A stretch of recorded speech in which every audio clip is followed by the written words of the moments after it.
Well,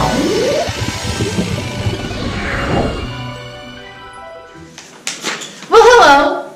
I guess today looks a little different for you. We have a special guest here for our Bumper Bomb. Trash Talk Tuesday. Yes. But she's not very special. Well, she's a special guest. Don't give me the look. I'm your favorite. Get the job. Get the job look out of your eyes. Don't give me the bean. Chantel's gonna cut you. Yeah, it's something like that.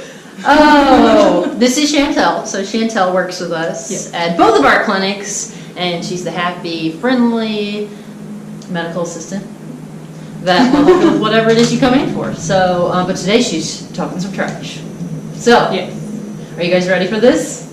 Trash it. Okay, so I have a little bit of build-up before we start trashing. So here's the deal. So I read online that, I won't say the name, it was on ABC News is where I read it. So there was a patient who had a heart attack, okay? And he was treated for his heart attack by an out-of-network provider. So his plan, that his network plan, paid $56,000 for this type of procedure that he had to end up getting to treat his issue with his heart. And the hospital that he went to, his out-of-network provider, charged him $109,000. So the difference is basically what he had to handle at that point, and they said it was because he went out of network, that there was this discrepancy, okay?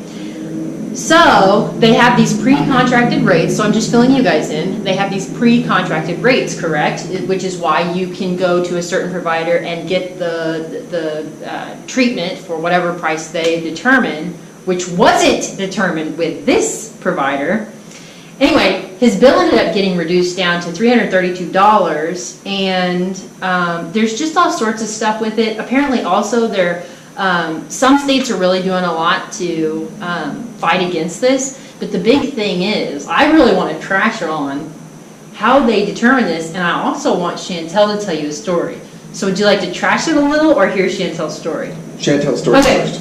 Your story. So several years back, my dad was in a really bad wreck. And you don't have to say the names of the hospitals. Yeah. Don't say the names. Well, there's only two Please. hospitals. Go ahead. There's two hospitals. No. I hate them all. Go right ahead.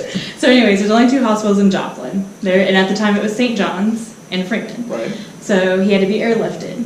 Well, due to it being a life-threatening injury kind of thing, there wasn't any room at Freeman, so he had to go to St. John's, which was out of network with our insurance, but Sure. since they considered it life-threatening, they were okay with it at first. But as soon as he was out of ICU and they had a room open up, he was like shipped out. Like they didn't want to proceed on, like he had to go to Freeman. So we had to take an ambulance ride to Freeman. Which you got billed for. Yes, which we got billed for as well, so. Because he's out of network. Yep. Yeah.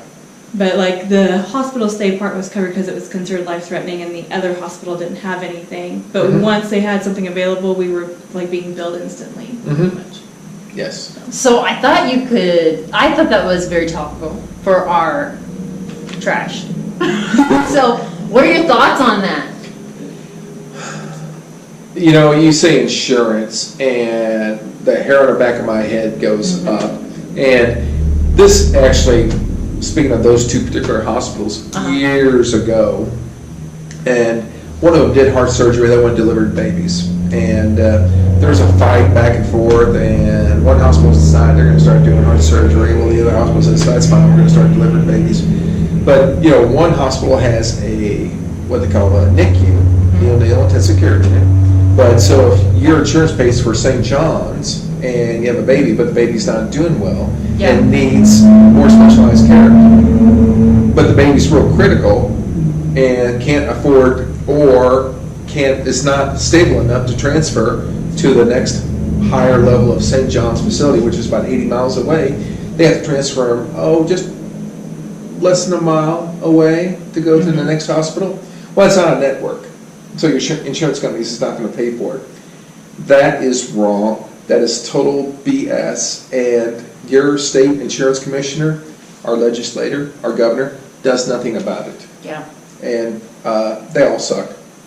Yeah, I'm sorry. This is just wrong. Yeah. There is a bill that keeps trying to be introduced into our legislator calls. It's called Any Willing Provider, which means any willing provider that will accept this particular brand of insurance at this particular price straight across the board. If you accept it, you'll do it. Nobody passes it. And the reason why is because of hospitals. Hospitals negotiate with insurance companies like, oh, okay, we'll give you this great rate, but we want all your business. And if it goes someplace else, there has to be a penalty. Yeah. These are the hospitals that are doing wrong to the people they're supposed to serve. Yeah. And it's all for money. And I get it. I mean, they're trying to survive. Everybody's trying to make a living and everything. And I know the CEOs of both hospitals, at both Freeman and St. John's, pretty well. And I think they make a little too much, but in overall respect, they don't make as much as the CEOs of insurance companies and pharmaceutical companies. So, I don't have an issue with that, but my God, give these people a break, will you? The fact of the matter is, and everybody needs to pay real close attention here, Medicare is the cheapest form of insurance, and hospitals can make a dollar, make a profit on Medicare rates. Okay, Medicare is the lowest rate.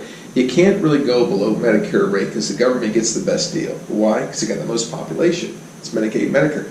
They have the most population, and there's somewhat of a law that says you can't go below Medicare rates. You can get really, really close, but you can't go below it. So, if you're making a profit at Medicare rates, accept Medicare rate. The problem is people that don't have insurance, they get billed 3 times as much, as what Medicare would pay for it. I mean, it's absolutely ridiculous. But, there's a lot of rules and regulations that go along with the hospitals, and they have to have all these specialized treatments, and you have to check their blood pressure, make sure they're not running a fever, and all these little quirks and check boxes you have to check off while they're in the hospital. And I get it. It's just gruesome, overburdened paperwork that they have the rules and regulations they have to follow. But they shouldn't have to. And these people, like Chantel's father, they fall within the cracks, and it's a travesty. And I wish they could do something about it, but I'm not looking for anything happening in the near future in my lifetime for them to correct anything like that. So it's just something we got to deal with. So I missed that last part. that's okay, Michelle. I just ranting and just trash talking. I mean, it's not that unheard of. And if you call the hospital and try to tell them your circumstances and stuff, honestly, they'll work with you. But when you talk to the first person at the hospital and they're like, explain the situation to them, it's some person that's probably 22, 23 years old and just started the job. Don't talk to them. Talk to the next person. Trust me, you're not going to get anywhere with that. Talk to the next person. If all else fails, say, I want to talk to the chief financial officer of the hospital and explain this to them until they go get some results. So just keep pushing. Just keep pushing away. All right. And you'll eventually get it reduced to something that's reasonable. Because their options are these are what their options are. If they don't, and you get a bill for $100,000, declare bankruptcy. They don't get anything. Yeah. So, and Freeman and St. John's both have taken a pretty hard-nosed course to it, to where go ahead and declare bankruptcy. Yeah. And which is wrong, because now they're putting on Well, the and it gets you in. I got to tell you, I used to work for for a law firm, and declaring bankruptcy is a hassle, and there's a lot involved, and it is not an easy. It's a hassle, and it follows you for 7 years. Yeah, so. And it honestly, it's a challenge. There's a lot that has to be done, so it's just not. I don't know. Yeah. It's not. But they're wrong. They shouldn't have done it. No easy choices. Yeah. We got lucky and had a great insurance rep though, and everything was covered. She got everything to be covered because of the situation, and then we got money back from it. Oh, that's nice. So. But people that don't know any different, they get hosed. Yeah. And they will hose you if you don't know the difference. I'll tell you what. One thing I learned from my mom is get a little feisty. Yes. Whether it's insurance or whatever else. Yes. And because there's a lot of people who you receive a bill and something's a little unfair, and a lot of people just pay it and take it. And at the end of the day, if you just push a little or a lot, especially for an injustice, you will be fine. Your mom used the word perseverance, a whole new meaning. Yeah.